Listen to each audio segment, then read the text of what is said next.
ఈరోజు మెడికల్ కాలేజీలకు సంబంధించిన విధి విధానాలను కొన్నిటిని విడుదల చేసినట్టు మీడియాలో వచ్చింది. జీవోలు కూడా ఇచ్చుంటారు. గతంలో పీపీపీల కింద విధాన పత్రం ప్రకటించారు. 4 మెడికల్ కాలేజీలను ఇప్పుడు మొదటి దఫా పీపీపీల కింద వాళ్ళు ఎక్స్ప్రెషన్ ఆఫ్ ఇంట్రెస్ట్ ఆహ్వానిస్తూ దానికి విధి విధానాలు చేశారు. ఈ విధి విధానాలు చూస్తే బోర్డు ప్రభుత్వానిది, పెత్తనం ప్రైవేట్ది. ప్రభుత్వ మెడికల్ కాలేజీలను బోర్డుగా పెడతారట, కానీ పెత్తనమేమో ప్రైవేట్. దానికి అనుబంధంగా వాళ్ళకి భూములు ఇచ్చినటువంటి భూముల్లో వాళ్ళు డెంటల్ కాలేజీలు పెట్టుకోవచ్చు, నర్సింగ్ కాలేజీలు పెట్టుకోవచ్చు, ఇంకేమైనా వైద్య ఫిజియోథెరపీ పెట్టుకోవచ్చు. మరి ఇన్ని రకాలుగా పెట్టుకోవడానికి అవకాశం ఇచ్చినప్పుడు వాటన్నిటిలోనూ అడ్మిషన్స్ ఎలా జరుగుతాయి? వాటన్నిటిలోనూ అది ప్రభుత్వం ఉంటుందా? సీట్లు అమ్ముకుంటారా? వాటిని క్యాపిటేషన్ ఫీజు వసూలు చేసుకొని లాభం సంపాదిస్తారా? వాటిలో 3% గవర్నమెంట్కి ఇస్తే సరిపోద్దట. ప్రజలకేంటి లాభం? మీకు 3% వాటిలో పెట్టిన లాభంలో 3% గవర్నమెంట్కి ఇచ్చేయాలి. ఇప్పుడు ఇచ్చిన భూములకేమో సంవత్సరానికి ఎకరాకి 100 రూపాయలు లీజు. పెట్టుబడి లేని వ్యాపారం ఇది. వీళ్ళు చెప్పేప్పుడు 50% సీట్లలో, కన్వీనర్ సీట్లలో ఇతర అన్ని రాష్ట్రాల్లో ఇప్పటివరకు పీపీపీ కింద పెట్టిన ప్రతి రాష్ట్రంలో గవర్నమెంట్ కోటా కింద, కన్వీనర్ కోటా కింద, నీట్ కోటాలో సీట్లు పొందిన వాళ్ళ దగ్గర కూడా 8 లక్షల నుంచి 12 లక్షల దాకా వసూలు చేస్తున్నారు.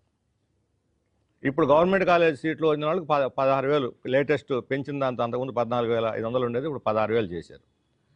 మరి ఇదే 16,000 వసూలు అవుద్దా? వాళ్ళ ఇష్టానుసారం ఫీజులు వసూలు చేసుకోవచ్చా? అలాగే ఇప్పుడు హాస్పిటల్స్లో 70% వీటిని బెడ్స్ని మేము పేదలకు ఇస్తామని అంటున్నారు. అంటే అవి ఖాళీగా ఉంటాయా? లేకపోతే మీరు ఇప్పుడు 30% డబ్బులకి బెడ్లు కేటాయించి మిగతా 70%లో 10% 10 బెడ్లు ఖాళీగా ఉన్నాయనుకోండి.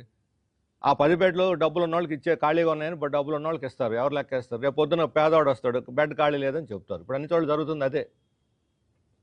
ప్రైవేట్ వాళ్ళకి కాంట్రాక్ట్కి ఇచ్చినటువంటి ప్రతి హాస్పిటల్లో జరుగుతున్న తంతు ఇదే.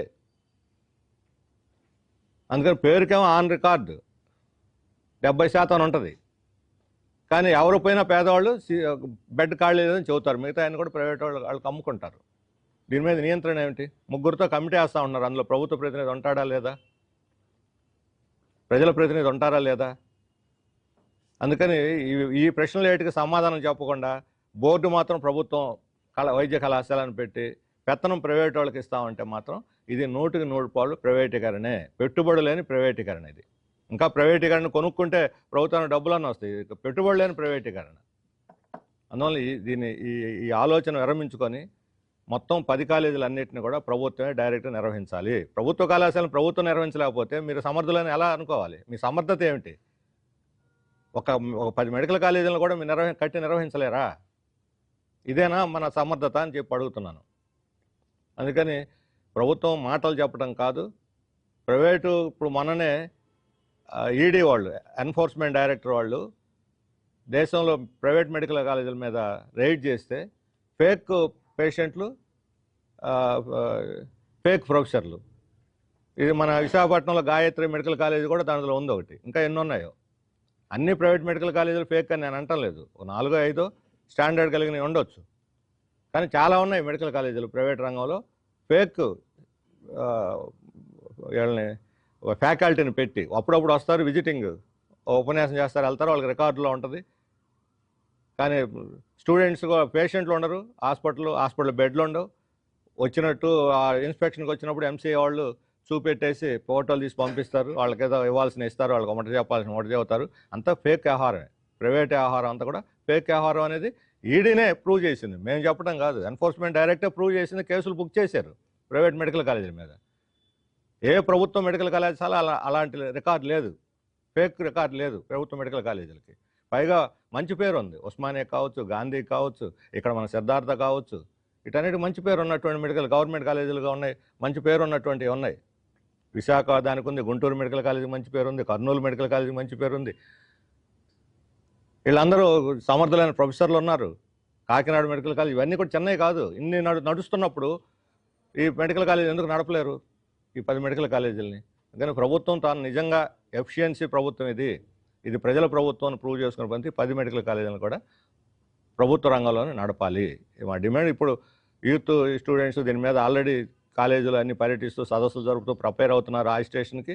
భవిష్యత్తులో వాళ్ళు ఇంకా ఈ ఉద్యమం ఉధృతం అవుతుంది తప్ప ఏమాత్రం వెనక్కి ప్రజల్లో తీవ్రమైనటువంటి వ్యతిరేకత ఉంది ప్రైవేటైజేషన్కి వ్యతిరేక అనే విషయం ప్రభుత్వం గుర్తించడం మంచిది. లేకపోతే ప్రభుత్వం ఆ వ్యతిరేకత ఏదో రూపంలో వాళ్ళకి ప్రతికూలంగా మారుతుంది అనేటువంటి విషయం కూడా మర్చిపోవద్దని చెప్పి హెచ్చరిస్తున్నాం.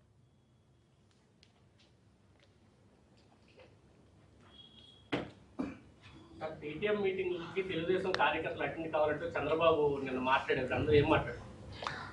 పేరెంట్ టీచర్స్ మెగా మీటింగులు పెట్టడం మంచిదే.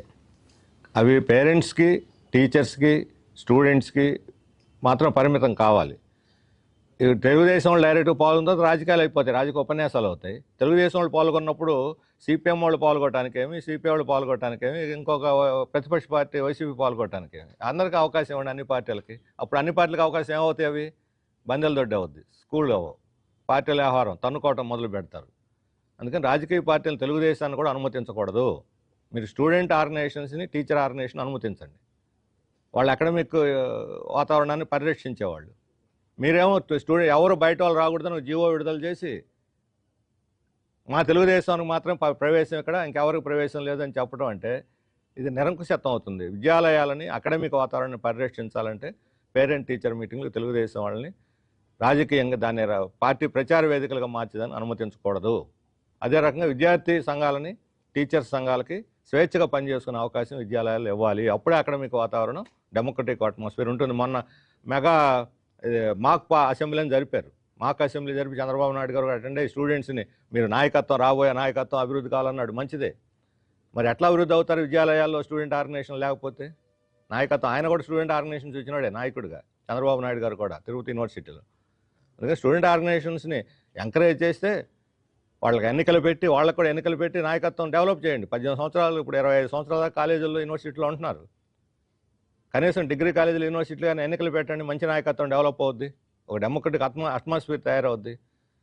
దానికి బదులుగా పిల్లల మీద బలవంతంగా మా రాజకీయాలను రుద్దుతామని చెప్పని ఈ రకమైనటువంటి పద్ధతిలో కానీ వ్యవహరిస్తే అది ఏమి విద్యా వ్యవస్థని అది పాడు చేస్తుందని చెప్పి మేము చెప్పదలుచుకున్నాం.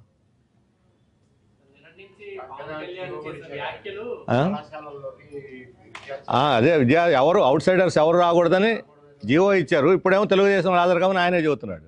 ఇదేదో ఉంది, వెనకటికి హరిదాసు ఉల్లిపాయలు తినొద్దని ఇంట్లో భార్యను కోపడ్డాడు, ఉల్లిపాయలు ఎందుకు వేయలేదని. అట్లా ఉంది ఇది. ఈ చెప్పే శ్రీరంగ నీతులు అంటున్నారు కదా. చంద్రబాబు నాయుడు గారు గతంలో విద్యార్థి సంఘాలే వద్దన్నాడు, వాళ్ళు తెలుగు విద్యార్థిని రద్దు చేశాడు. ఇప్పుడేమో మళ్ళీ విద్యార్థి సంఘాలు తెలుగు విద్యార్థిని పునరుద్ధరించాడు. ఎప్పుడు పడితే అప్పుడు ఏ మాట అంటే ఆ మాట పెడితే అట్లా నిలకడ ఉండాలి విధానాల్లో. పవన్ కళ్యాణ్ వ్యాఖ్యలు ఎలా చూస్తారు? ఆయన నిన్న మాట్లాడారు తెలంగాణలో విద్వేషాలు రెచ్చగొట్టే విధంగా వ్యాఖ్యలు అంటే అక్కడ కూడా నేతలు మాట్లాడుతున్నారు. మరో పక్క తన మాటలు వక్రీకరించారంటూ ఆయన స్టేట్మెంట్ ఇచ్చారు. అవును, ఏం వక్రీకరించారో చెప్పాలి కదా. వీడియోలో కనిపిస్తుంది స్పష్టంగా, వీడియోలో ఉంది ఆయన మాట్లాడింది. దిష్టి తగిలింది, తెలంగాణ దిష్టి తగిలింది, వాళ్ళు మనం చూసి అసూయ పడుతున్నారని. దిష్టి తగిలితే పంటలు పాడైపోతాయి. ఇది ఎక్కడ? ఇదేమైనా సనాతన ధర్మం ఏమో ఆయన చెప్పేది.